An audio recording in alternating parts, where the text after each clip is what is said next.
Hello students, we are going to continue exercise 7.2. Read the statement of question number 6. Triangle ABC is an isosceles triangle in which AB is equal to AC. ये देखिए, ये AB और AC दोनों equal हैं. Side BA is produce to D. ये जो BA side है इसे D तक प्रोड्यूस किया, यानी कि आगे बढ़ाया इसको, such that AD is equal to AB.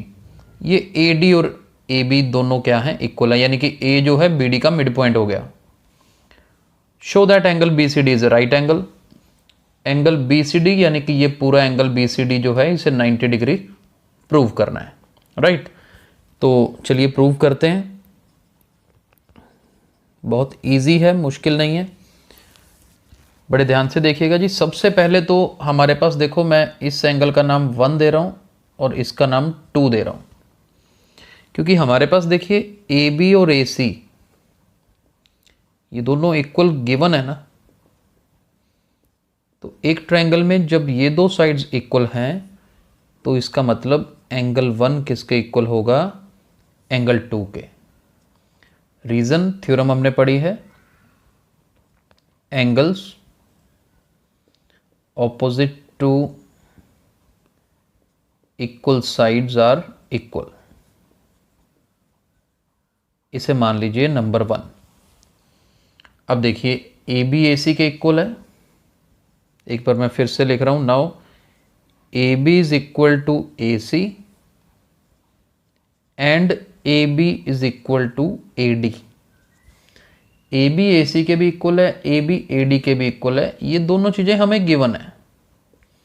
तो यहाँ से एक रिजल्ट निकलता है कि इसका मतलब AC और AD भी इक्वल होंगे. सोच के देखो, ये दोनों आपस में इक्वल हैं, ये दोनों आपस में इक्वल है, तो इसका मतलब तीनों ही इक्वल हुई आपस में, तीनों की लेंथ बराबर है. तो मैंने AC is equal to AD लिख लिया. जब इस ट्रायंगल में AC इक्वल टू AD आया तो आप देखिए, इसको 3 और इसको अगर 4 मान लें तो इसका मतलब जो हमारे पास एंगल 4 है वो किसके इक्वल होगा, एंगल 3 के.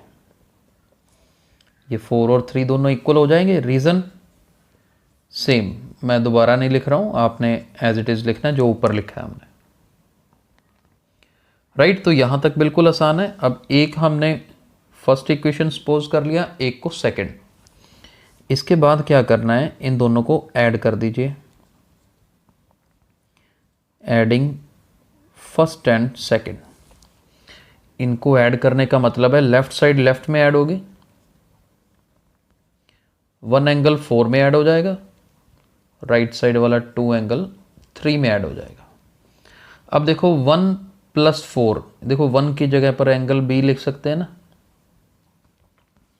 4 की जगह पर एंगल D, और 2 और 3 को ऐड करते हैं तो C बनता है.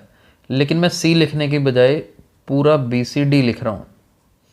ऐसा क्यों लिख रहा हूँ, क्योंकि C के ना 2 पार्ट्स हो रहे हैं. अकेला C लिखते हैं फिर भी कंफ्यूजिंग रहता है कि C कौन सा, छोटी ट्रायंगल वाला, ऊपर वाली ट्रायंगल का, या पूरी ट्रायंगल का. B और D का कोई पार्ट्स नहीं बन रहे तो क्लियर है कि ये B है ये D है. तो C को पूरा BCD लिखते हैं, BCD, जिससे ये क्लियर हो कि पूरे की बात कर रहे हैं. इसे हम इक्वेशन नंबर 3 मान लेते हैं. तो ये एक रिजल्ट बना लिया हमने. इसके बाद क्या करना है, बड़े ध्यान से देखिएगा. बहुत सिंपल क्वेश्चंस हैं, मुश्किल नहीं है. जितना अभी तक किया है आई होप वहाँ तक तो समझ आ गया होगा आपको, कोई दिक्कत नहीं होगी. बड़ी ट्रायंगल में चलते हैं अब. इन ट्रायंगल BCD, इस पूरी ट्रायंगल में जाएंगे तो angle B plus angle D plus angle BCD, तीनों एंगल्स का sum 180 degree by angle sum property of triangle. अब एंगल B प्लस D किसके इक्वल है, देखो ये हमने यहाँ प्रूव किया हुआ है. B प्लस D की जगह पर BCD फिल कर देते हैं. यहाँ पर लिख देते हैं यूजिंग थर्ड। BCD में BCD ऐड करेंगे तो 2 टाइम्स BCD हो जाएगा।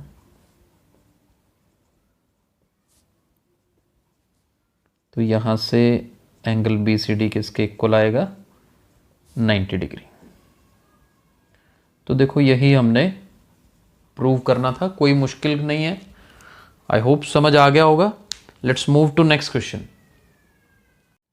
7th क्वेश्चन देखिए, ABC is right angle triangle in which angle A is 90 degree. चलिए पहले एक राइट एंगल ट्रायंगल बना लेते हैं जिसमें एंगल A हमारे पास यहाँ पर लेते हैं, एंगल A 90 डिग्री है, एक तरफ B ले लेते हैं, एक तरफ C, and AB is equal to AC। AB और AC दोनों इक्वल हैं और एंगल B और C की वैल्यू निकालनी है। बहुत आसान क्वेश्चन है, सीधा प्रूफ कर रहे हैं। गिवन टू प्रूव आप लिख सकते हैं। In triangle ABC, AB is given as equal to AC. This is given to us कि ये दोनों साइड्स इक्वल हैं। अगर AB AC के इक्वल है तो एंगल B C के इक्वल होगा। क्यों होगा? अभी पिछले क्वेश्चन में यूज किया था, angles opposite to equal sides are equal. चलिए अब एंगल B C के इक्वल आ गया, इसे 1 मान लेते हैं। नाउ तीनों एंगल्स का सम किसके इक्वल होगा? 180 डिग्री के, bye angle sum property of triangle. Angle A की value it is 90 degree, right. B और C दोनों इक्वल हैं, राइट। तो B की जगह पर तो चलो B रहने देते हैं, C की जगह पर भी B कर देते हैं यूजिंग फर्स्ट। तो B plus B is 2 times angle B, 90 उधर जाके सब्ट्रैक्ट हो जाएगा। यहां से एंगल B की वैल्यू कितनी आई?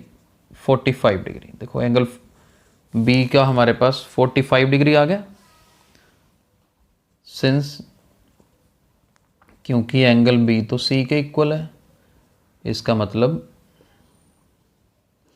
एंगल C भी 45 डिग्री होगा। बस यही दोनों एंगल्स की हमें वैल्यूज निकालनी थी। आई होप 7th क्वेश्चन भी क्लियर हो गया है। चलिए लास्ट क्वेश्चन है इस एक्सरसाइज का 8th स्टार्ट करते हैं। Read the statement. Show that the angles of an equilateral triangle are 60 degree each. देखिए ट्रायंगल है, इक्विलेटरल ट्रायंगल है। इक्विलेटरल ट्रायंगल के सभी एंगल्स इक्वल होते हैं, तो हम सपोज कर लेते हैं कि एंगल मान लीजिए x है, ठीक है। x सपोज कर दिया हमने। तो अब इसको कैसे हम सॉल्व करेंगे? एंगल सम प्रॉपर्टी ही लगाएंगे। Angle A plus angle B plus angle C, तीनों का सम 180 डिग्री है जी, by angle sum property of a triangle. और क्योंकि इक्विलेटरल ट्रायंगल है, हमने तीनों को x सपोज किया है, क्योंकि इक्वल होते हैं तो सेम ही सपोज करना था। तो 3x is equal to 180 degree, x is equal to 60 degree. तो x की वैल्यू 60 आ जाएगी। इसका मतलब angle A is equal to angle B is equal to angle C is equal to 60 degree, right. देखो यही हमें प्रूव करना था कि इसके तीनों एंगल कितने के हैं? 60-60 डिग्री के हैं। तो बहुत ही इजी क्वेश्चंस थे जो आज हमने कवर किए। तो सेकंड एक्सरसाइज हमारी कंप्लीट है। आगे हम अपने नेक्स्ट लेक्चर में स्टार्ट करेंगे। Thank you so much.